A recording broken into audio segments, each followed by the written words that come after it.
Bonjour, Misko and Uncle Quain Dijnakas and Gazindo Dem. Hi everyone, my name is Joanne Robertson and my spirit name is Red Star and I'm Bald Eagle Clan. And my communities are Essex County, Atikameksheng, and Algoma. And I'm the author and illustrator of The Water Walker, the true story of our friend, grandmother Josephine Bauman Dahman. And this is my friend Kelsey.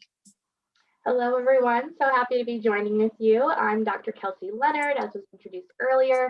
I'm an assistant professor at the University of Waterloo, and I live in sort of southwestern Ontario now, so on the traditional Haudenosaunee and Anishinaabeg territories. And I am originally from the Shinnecock Nation, which is on the other side of the border in what's currently known as the United States, on the sort of the southern portion of Long Island in New York. So I'm a coastal Algonquin First Nation woman, and I'm just so excited to be here with you and getting ready to share our stories about water walking. Back to you, Joanne. Okay, so on the next slide, I guess. So let's start at the beginning. In our creation stories, humans were the last to be created. Some believe that's because we're so special, but my elders taught me it's because we're so dependent. We're dependent on all our relatives for life. We were created last because we need all of creation to survive. We were the new kids on the block, and we need to learn from all of their life how to live, learning from their example. By observing, we see that we live in relationship to all living things on earth. If we don't respect the relationship, it leads to where we find ourselves today. In other words, we depend on the trees to build our homes. We depend on vegetables for food. We depend on clean water to drink. A tree does not need us to live. A vegetable does not need us to thrive. Water does not need us to flow. In fact, all our relatives, at the rate we are going, would be better off without us. Harsh, but think about it. We've forgotten how to be respectful in our relationship with all of our relatives. They keep giving, we keep taking, and disrespecting their generosity. I drew this image to express how we Anishinaabe see the world. We are all connected by water. We people are about 75% water. We drink water, excrete water, and we're all born of water. That water goes back to the earth and is taken up by trees, bears, berries. We are all responsible for the health of each other. In our language, there's only one word for water. There's not a plural form for water, and that word is Nibi. Grandmother Josephine Bauman Dahman, the water walker, taught us Nibi is alive. It has a spirit. It has a memory, and it carries all our stories, just like people in all our relations, the trees, the birds, and plants. I'm not sure if you've all watched Kelsey's TED Talk yet, but I invite you to do so. It's called Why Lakes and Rivers Should Have the Same Rights as Humans, and she asks us the question, who is water? Next slide. So this is Nokomis of the Water Walker, and she knew who water was and had a very close relationship with water. Just like the book says, Nokomis love Nibi and Nibi love Nokomis. Next slide. In the year 2000, she heard a prophecy that related, in 30 years' time, if we continue with our negligence, water is going to cost as much as gold, ounce for ounce. What are you going to do about it? After hearing the prophecy, Nokomis looked around and she saw how we were disrespecting the water, wasting it, making it unfit for life. Something she liked to share when we were invited to speak to communities and classrooms was this question: what would happen if we discontinue our negligence? And something I just learned this week was that water, like gold, is being traded on Wall Street for the first time. Next slide. So the question stayed with her. A couple years later, she was sitting around the table, visiting with some women, and the idea for water walking began to form. One of the girls said, "Why don't we walk around Lake Superior?" And they all laughed, but the idea stuck. We sent your teachers a copy of the 2017 Water Walk brochure, and it talks about protocol, helpful tips, the schedule for the 2017 walk, and there's also a water walk glossary. When we walk, it's an Anishinaabe ceremony for the water, from the time the pail is lifted to the time it touches down at the end of the day. So there's also a list on this brochure called What a Water Walk Is Not. For example, it's not a protest, an activist action, or a social event, and it's not for boasting, a photo op, or a competition. In 2011, the Water Walkers motto would become, I will do it for the water. Nibi. People wrote in from all around the world, offering those words up in their own language. Anishinaabe, French, Spanish, Flemish, Mi'kmaq, Odawa, Italian, German, Cree, Mandarin, etc. Saying the words is different than walking your talk, though. Next slide. My cat just woke up and he's a senior citizen, so if you hear him screaming in the background, he's okay. Nokomis, grandmother Josephine Bauman Dauman walked her talk. I just want to say a quick word about this book I wrote and illustrated for Nokomis. In 2011, I started coordinating Nokomis's water walks.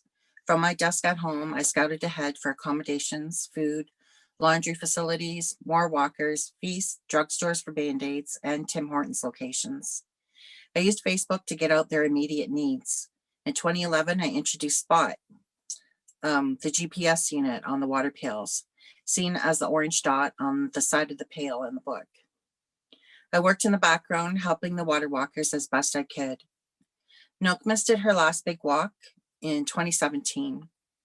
And 1 month later, the Water Walker book came out. Nokomis started walking when she was 60 years old, when 4 of them set off around Lake Superior in 2003. In 2017, she was 74 years old and living with Parkinson's. Over 1,000 people would join her on this walk for Nibi. Next slide. For those that didn't have the opportunity to read the book before today, you can see all of her initial walks that took place from 2003 to 2009 on this map. On the slide, I've also added on the watersheds that were included in the handouts you may have had the chance to do before today. For 7 years, the water walkers walked for the Great Lakes and along the St. Lawrence River. Nokomis left her family and her 2 cats, Milo and Cranky, and her own comfy bed every spring to do these walks. She walked for the water, she walked for all of us people, and our future great-great-grandkids. She also walked for all the plants and animals and fish too. Did you know that on a hot summer's day, 1 birch tree drinks 2 bathtubs full of water? She walked for those birch trees too, hoping they would always have what they needed to survive. Lake Superior was her favorite, and the first lake they walked around. She said it was the most powerful water. It could be very strong, very gentle, unpredictable, and even sink ships, so much is her strength. Listening to her talk about water, it was easy to see that water is alive, easy to see that she had a strong relationship with it. Traveling with her, I observed she would always take her first sip of water in the morning before anything else. And she taught us to say to ourselves with that first sip, I love you, I respect you, and I thank you. And to ask ourselves, how am I going to treat you today? Imagine how different things would be if everyone in the world did this every morning. Next slide. She did a lot of walking for Nibi. Water walking can be grueling when it's hot out and no breeze, carrying the pail and the staff, not sleeping in your own bed, not petting your favorite cat after a hard, tiring day, living on sandwiches. But it can also be beautiful. Walking in the early dawn hours, it was peaceful. The birds and bugs would just be starting to wake up. There'd be no traffic on the road, and the sun would just be peeking up on the horizon. She enjoyed those times most. She also enjoyed visiting communities along the route that offered them a meal, a place to do their laundry, access to their Wi-Fi to ride home, and a place to lay down for the evening. But there's more to water walking than water walking. To get her message out, to change hearts, she also had to do other work. She was interviewed for magazines and newspapers, on the radio, and in movies, and did as much public speaking as her schedule could take. It was hard work, and she didn't enjoy the limelight, but she knew it was necessary, and she did it for the water. And in this image, I've shared 3 films that Nokomis has appeared in. And on the top right, that was filmed by Google Earth in Thunder Bay in Peter Cameron's grade 5-6 classroom in 2018. And the film introduces the junior water walkers, of which I hope you all become. And I've shared links and information about the junior water walkers with your teachers on the resource handout. And on the bottom right, Samaquin was a film created by Jeff Bear. He was at each of the send-offs during the 2011 Four Directions Water Walk. And he's also, you can't find it in movie form like that, but he's broken it up into episodes, and it can be occasionally viewed on APTN. And there's also a few clips on YouTube. And the center documentary, Water Life, talks about the importance of the Great Lakes and the threats to water and our responsibility. And Nokomis also appeared in that film. Okay, next slide. In 2011, we undertook the biggest walk ever. We walked from the four salt waters to Lake Superior, and it took 2 months, April 10th to June 12th. The next 4 slides are from the Water Walker book, and I've included photographs from her journeys. This is in the West, and they started in the West because it was the longest distance to walk that year. They set off from Olympia, Washington, and walked up and down the big mountain range out there. There was an inch of snow on the water walkers' heads and the eagle staff as they walked through the blizzards in the mountains. Horses always come to greet the water walkers. One young eagle staff carrier explained to his mom while they were walking together one morning, horses come to greet us because they see our ancestors journeying with us, and they are all on horseback. Lots of people ask me about the feet in the water that I drew on the left-hand side of the screen. Oh, and that's my dog Lucy barking, if you can hear her. Someone must be here. So the feet on the left-hand side of the page. At the end of a water walking day, Nokomis and the water walkers would often soak their feet in the water to cool them off and take down any swelling from the long day's walk, and to maintain that close relationship with Nibi.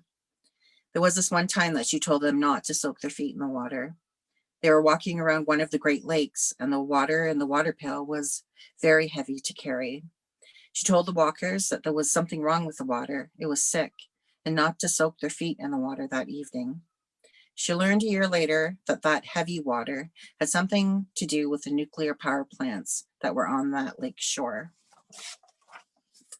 Next slide. In 2011, the next direction to set off was a southern direction. It was exactly 1 year to the day after the oil spill in the Gulf of Mexico that the walkers set off from the shores of the Gulf of Mexico. It was April 20th, and it was hot and it was humid. The Mississippi River was flooding over, and the levees were threatening to burst, the worst flooding in years. The water walkers were concerned they may get washed away. I told them not to let go of the water pail because that's how we'd find them, through Spot, the GPS unit. It was funny, not funny at the time. Just north of there, they walked through the worst tornado event in US history. There were 360 confirmed tornadoes. A super outbreak is what they called it.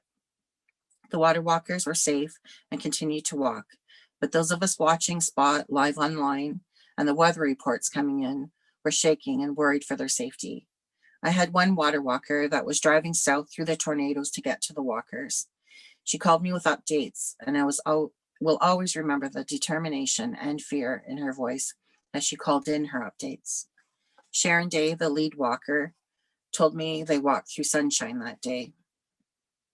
Further north, a few days on, high winds and heavy rain almost blew the water walkers off Cahokia Mound as they were singing the water song. All of the directions experienced water in its many forms. Next slide. In the east, there weren't blizzards, and there weren't any tornadoes, bursting levees, or torrential rains, but there were tears, many hardships. But the water walkers got up before the birds every morning and did their work for Nibi. Every one of them was determined and committed to Nibi and their future generations. This top right photograph is of clan mother, Joan Badena.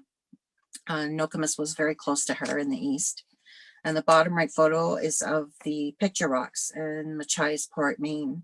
And this is where the walkers set off from. In the bottom right photo, on the left is the woman who had the dream of the 2011 water walk of all directions coming together, carrying water. And her name is Madeline. And then in the middle is Nokomis' sister, Melvina. And Melvina joined Nokomis on every single one of her walks. And on the right is her lodge daughter, Dallas, one of Nokomis's helpers. And next slide.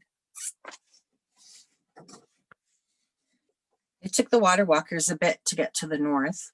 The train tracks were flooded out on the way to Churchill, and they had to be rescued from their train and flown in the rest of the way. Originally, Nokomis wanted to dog sled down from Churchill to Winnipeg, but the elders said it was too dangerous at that time of year. It was super cold up there, and the ice was super thick. Once they retrieved the water for their copper vessel and got back on the train down to Winnipeg, they walked from Winnipeg to Lake Superior, where they converged with the other water walkers arriving from the other directions on June 12, 2011 in Bad River, Wisconsin. I remember my friend Cheryl, who walked all the way from Montreal to Bad River, saying that she walked for her community. She was exhausted, but determined to complete it for clean water. Her community has been on a boil water advisory for well over a decade, and many of their homes have no running water, which brings us to our next discussion. Next slide. Well, thank you so much to Joanne for providing that background for all of you on the real history of the water walkers. And I think something to note too is that water walking is not necessarily a new phenomenon. And Nokomis Josephine Baugh would say this often, in that this is kind of a process of a reclamation of old ways, and picking up our bundles of responsibilities as Indigenous peoples and human beings on the planet. So I think that's always something important to remember, is that we all have a role, and it's a role in understanding Nibi and water, and how we have a connection to water. We're all born with that connection. And so I think along the way, we've lost that connection, we've lost that understanding of water, how we relate to water, even just what water is in our world and to us as human beings. And so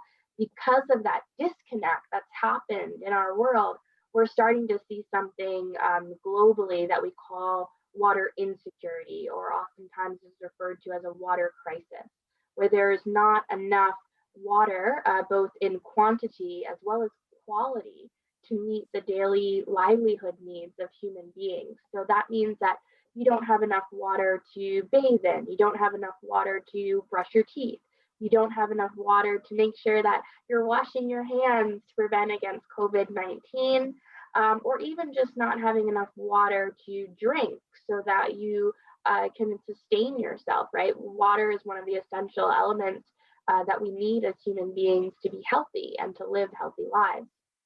And what's really disheartening, even more so, that we are seeing these water crises and water insecurity happening globally in all different parts of the world. It is even happening in some of the most what we call developed parts of the world, or places that have lots of money and have lots of social services and resources, that we wouldn't necessarily think that there would be people living in parts of Canada and the United States that don't have access to enough water to meet their daily needs, like hand washing and brushing their teeth. But that is the case. And so often what you might hear in the news right now is something referred to as the First Nations water crisis. And it relates directly to what Nokomis Josephine Baugh said, and what's said in the book, The Water Walker, as Joanne has narrated and illustrated, that due to our negligence as human beings, we have polluted water, and we have contaminated water, and we have created all of these threats to the water that is disproportionately, which means impacting different communities unjustly, or with many injustices, and particularly First Nations communities across Canada. And it shouldn't be that way. It doesn't need to be that way. But we, again, have lost that connection to water, and that understanding of how to take care of the water, and how to be good stewards, and how to fulfill our responsibilities. So with that, we are seeing, some really dire impacts to communities across Canada, particularly First Nations communities. And so when you hear this term First Nations water crisis, what it's actually referring to are drinking water advisories. And within Canada, some recent statistics from Indigenous Services Canada is that as of December 1st, 2020, so this month, there were 59 long-term drinking water advisories still in place. And what long-term means is that in a particular community, specifically in over 59 First Nation communities, they have not been able to have a sufficient drinking water, as well as other water, healthy water, right, to meet their daily needs for more than 12 months. So a long-term drinking water advisory is something that has been 12 months or longer. So think about that. 59 communities across Canada have not been able to wash their hands, brush their teeth, turn on the tap and get a glass of water to drink for over 12 months. And in some communities, like we'll talk about in a few moments, those drinking water advisories have been in place for years, if not decades. And that means that generations of young people are growing up having to only know fresh water out of a plastic bottle, never being able to turn on their tap. And that also is to put into context that we have sort of these long-term drinking water advisories, the ones that have been in place for periods of 12 months or longer. But then we also have what are called short-term drinking water advisories. And in the First Nations context as of December 10th, so just last week, there were 21 short-term drinking water advisories in place. And the short-term drinking water advisories, they are not just in First Nations communities, they're in communities across Canada as we see, old infrastructure, old pipes start to deteriorate and us not really be working towards making sure that we're meeting the drinking water standards of the 21st century. And so we have a lot of water challenges across Canada, not just for First Nations communities, but for all Canadians. But to go back to what is a short-term drinking water advisory in comparison to a long-term drinking water advisory. Short-term is something, is a drinking water advisory that's been in place for less than 12 months, right? And it can also be intermittent. So what we mean by that is it can stop and you can have, good water coming out of your tap for 3 months. And then you have a drinking water advisory short-term one that comes into place for maybe 6 months. The problem gets resolved and then you have good water for a few months and then it comes back again as being a drinking water advisory, don't drink from your tap. And what we see for a lot of First Nations communities is that they also fall into that category. Probably hundreds of First Nations communities have been on what we call intermittent drinking water advisories, where for decades they might have 6 months here where they've got good water and then 6 months where they don't have good water. But because it doesn't go for a full 12-month cycle or longer, it's not technically classified as a long-term drinking water advisory. So these are technical terms, all of which is to say that there are real challenges to making sure that folks can have the water they need to meet their daily needs. And what's really sad about this crisis that we have in Canada is that in 2010, the United Nations, at an international scale, said that there is a human right to water, an inalienable right that every human being on the planet has to ensure that they have their needs met for their drinking water needs, as well as water to meet daily livelihood needs. So bathing, washing, maybe water needs for food and garden cultivation. That's a human right, and that's something that we should be ensuring is available to all Canadians and all human beings across the world.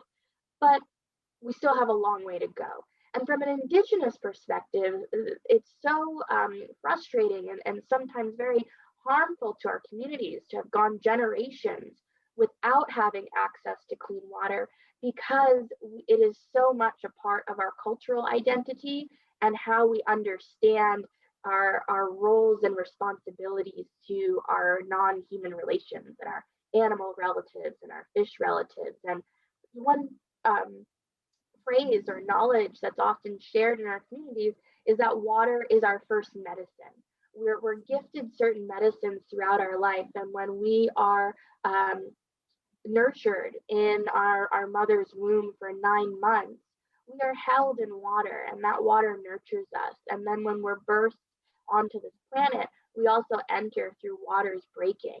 And so water, that's where that terminology comes from, that water is our first medicine, and we have to protect it, and we have to honor it, and we have a responsibility to ensure that sacredness of water is protected. And so that's where a lot of Indigenous communities are advocating for out in the world right now, either through water walking and prayer and ceremony, or speaking up and advocating. You know, our voices as individuals and as human beings collectively can really make the changes that we need to see for our planet, and to address not only the water crisis, but the climate crisis that we're seeing right now.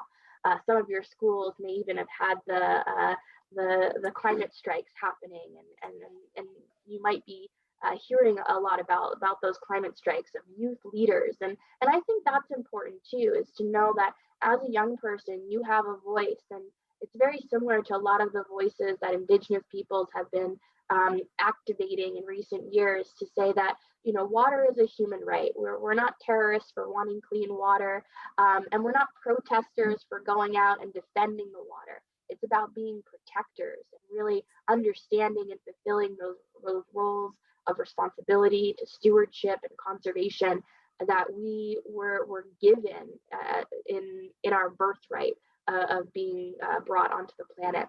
And so there are young people, you can see here in this image, you know, all generations can advocate for the water and can be water walkers, as Joanne said earlier with our junior water walker program. So let's go into a little bit of interactivity now. You've heard a bit from me.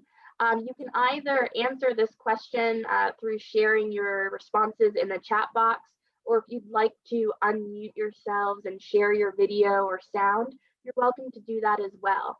But I think sometimes we struggle with how to take care of water because we are not necessarily asking the right question. But generally, when folks start to think about making decisions for water and how to take care of water, they ask this question first: what is water? So I pose that question to you. What is water? How does water connect to your daily lives?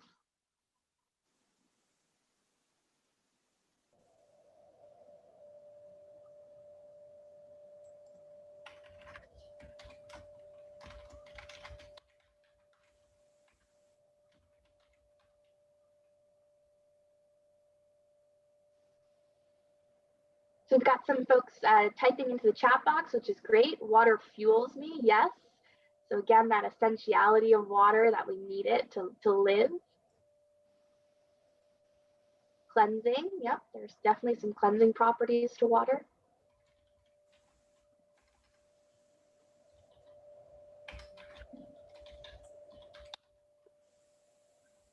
Water like gives us access to like food and stuff, the fruit we eat, the vegetables we eat, stuff like that. Exactly, none of that would be possible without water. So there's definitely sometimes what we like to call a water footprint for the foods that we eat, both vegetables as well as animals.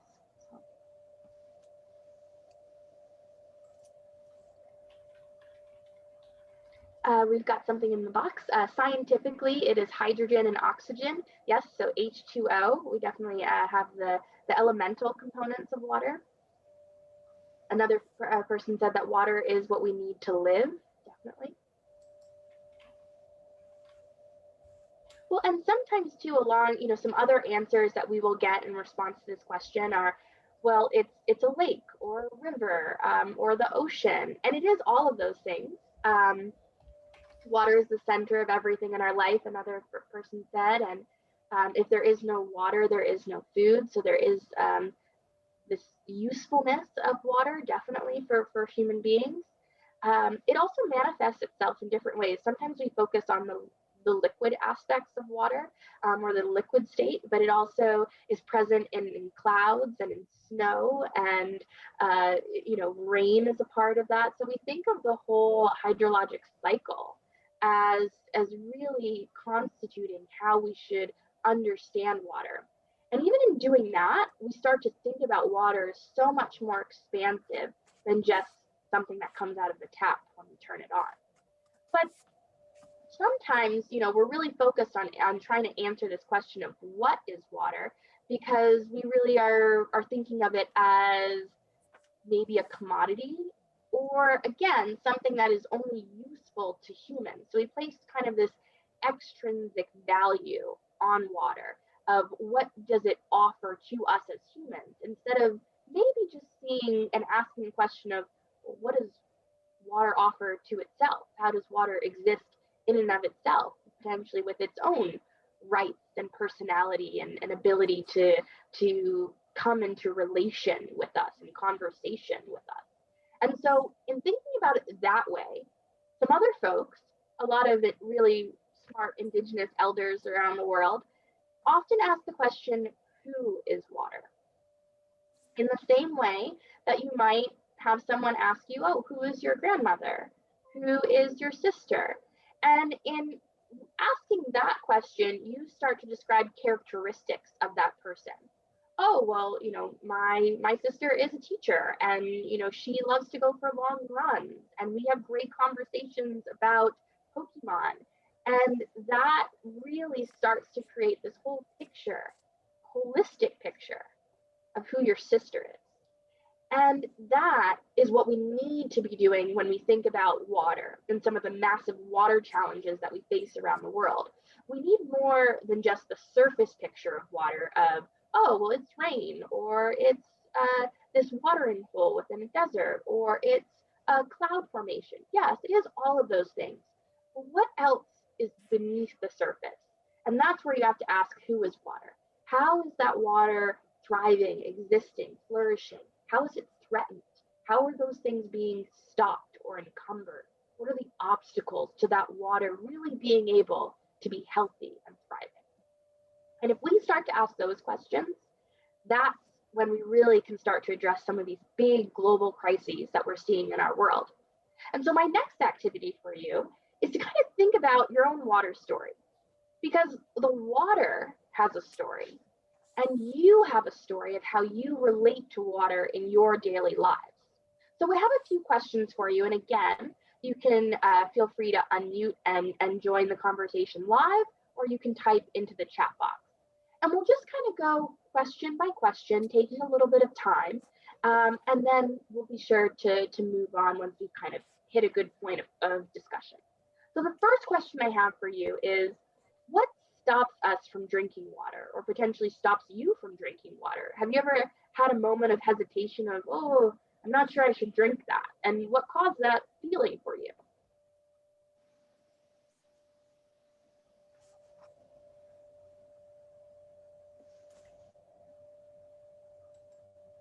Sometimes like when the water is like white, and then I'm like, okay, should I drink it or not?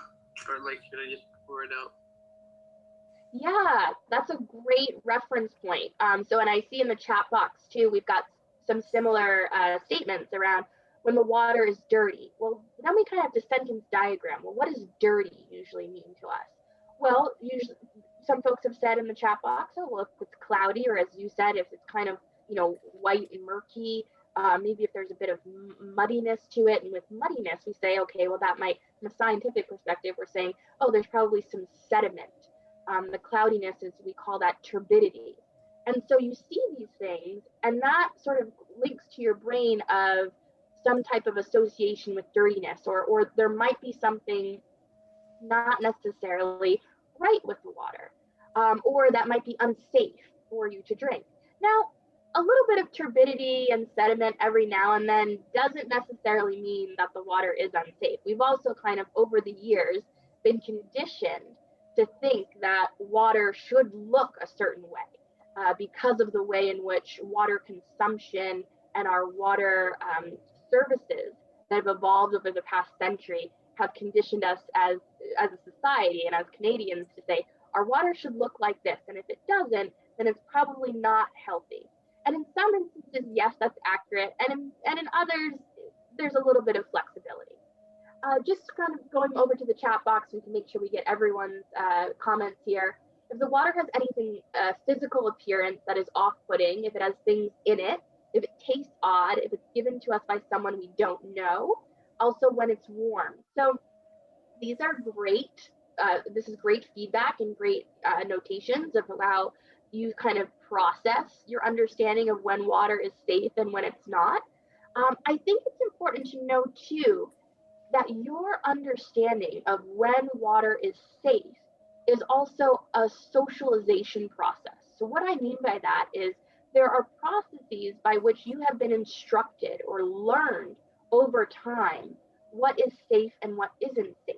That is something that's kind of culturally informed and usually also scientifically informed too. There are, over the years through our learnings around chemistry and biophysical geosciences, we have a good scientific understanding of what makes up strong water quality for the health of human beings. But sometimes, cloudiness doesn't necessarily mean that there's something wrong with your water, but it can. So these are all things that tell you about your water story, how you have come to understand what is dirty water. And what I think is important as a last takeaway for this question is, what is dirty water for one part of the world might not be dirty water for another part of the world. And so all of our water stories are different. And I think too, there is the acknowledgement that we may have an understanding of a physical appearance of water as being sort of dirty or not dirty. And that doesn't always necessarily mean that it is not a good water quality. So we have to sort of differentiate appearance versus the actual biophysical components of the water quality. But really good feedback there. And you're doing sort of college level analysis right now. So great job, everyone. The next question we have there, and I think you kind of answered it as well, but what kinds of things contaminate drinking water? And so I'd love to, hear your thoughts about what do you think are some of the things that are out there threatening our water sources across Canada. And Joanne mentioned some as well. And if you have done some of the previous readings, there were some different options mentioned there. But what do you think is threatening our water right now? People littering. Littering, yes. Yep, that's definitely something that comes into play.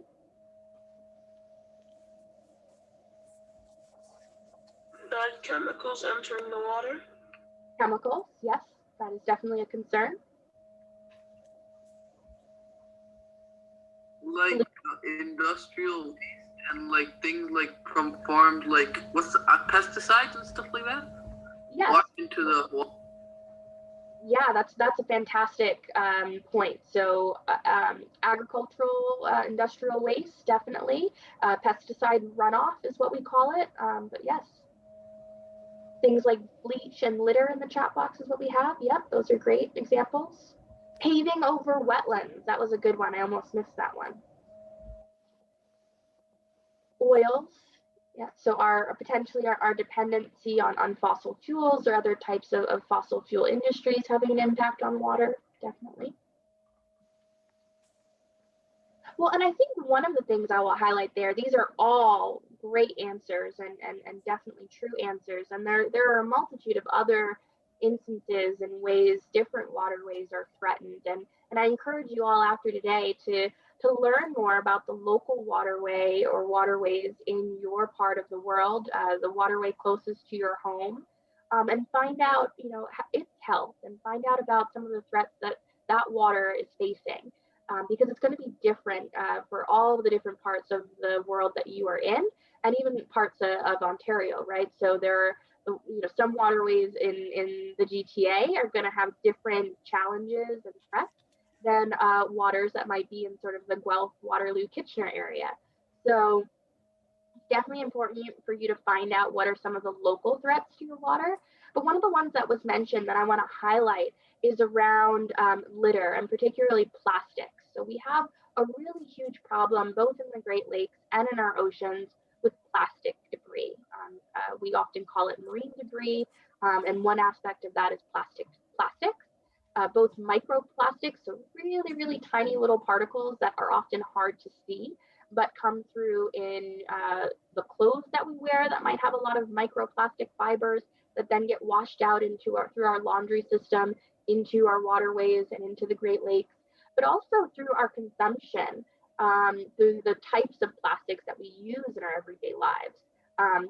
Plastic gloves for COVID-19, the face masks that are individual disposables. So the more that folks have, over the past few months gone to be able to use reusable masks and really be thinking about the types of plastics that they're hopefully trying to get away from incorporating in their protective gear, because that protective gear is so important, but we want to make sure that we're not adding more pollution into our planet and into our waterways. And so that those types of disposable plastics, plastic forks, plastic straws, plastic bags, they've all had a real significant impact on our environment and on our waterways. And so you all are talking about, in answering these questions, your own water stories. And we don't have the time to go through the remaining questions here, but in your classrooms as a takeaway activity, I would encourage you to go through these questions and talk about them as a class and really write down your own water stories, because it will help you to find that passion for you to activate your water citizenship and your water activism, to find your voice about how you're going to share your water story and ensure that maybe even that water story is something that you capture in the films you'll be creating, because I know that that's something you're working on. So you have a water story, I have a water story. Sometimes our water stories overlap, but there's a water story that I want to share with you that I think you also can have a role in shaping. And that's the water story coming out of Neshkantaga First Nation. They are a remote Oji-Cree First Nation situated along the shores of the Ottawapiscot Lake in northern Ontario. They're a remote fly-in community, so they're not accessible by road. The only way to get in and out of the community is to fly in by plane. And they have been on one of the long-term drinking water advisories that I spoke about earlier in our session today for 25 years. Literally, imagine that. You have 25-year-olds that have never known fresh drinking water in their community because they've been on this long-term drinking water advisory. And most recently, they had to be evacuated because they didn't have access to clean water to meet those daily livelihood needs that we talked about earlier. Just think about how many days could you go without fresh water, without being able to bathe, without being able to brush your teeth. And these are little children and babies that weren't able to have that access. And so they had to be evacuated by plane out of their community in late October, November. And they've been living in a hotel in Thunder Bay since that evacuation. There is some hope that they might be able to get home for Christmas by December 18th. There's some hope that the federal government will be able to restore their water treatment plant so that they can return home, but it's not a guarantee. And so these are some of the youth who were advocating outside of legislative offices in Thunder Bay downtown to say that water is a human right, and that even as Indigenous children in Canada, they have a right to water too. And so some of the activities we wanted to leave you with today were for you to add your water story and your water voice to the crisis that Neshkantaga First Nation youth are going through right now. And there's kind of two options, and we share this with your teachers, and so you can talk with your teachers about which options you'd like to explore further. But on the left-hand side, that option is for you to write a letter to the leader of Neshkantaga First Nation, Chief Munias, and the whole community about why you support their human right to water. And to ensuring that the drinking water crisis for their First Nation is ended. So we've given some examples of how you can write that letter. You can add your own. Maybe you will have written out your water story, and you can share your own experiences with maybe not having access to water and why you want to ensure that they have it too. And the other option that we have for you is, unfortunately, as I mentioned, we're not sure if the community members will be able to get home for Christmas. And so if you're feeling in the holiday spirit and you'd like to send Christmas cards or holiday cards, Happy New Year cards to the Neshkantaga community members that are living in the hotel in Thunder Bay, they have created a whole campaign as you can see here on the right, in partnership with Shannon's Dream, which is an Indigenous education fund, to send some holiday hope their way. And so these are all opportunities, especially if you're creative. And we're here because of the Water Walker book, which is illustrated so beautifully by Joanne, that if you are a creative spirit, I think sending some beautiful hand-drawn images would be wonderful to lift folks' spirits. So we wanted to leave you today with a statement and a call to action from grandmother Nokomis Josephine Ba, who said, you know, we shared so much with you about water walkers, about Nibi, about what you can do.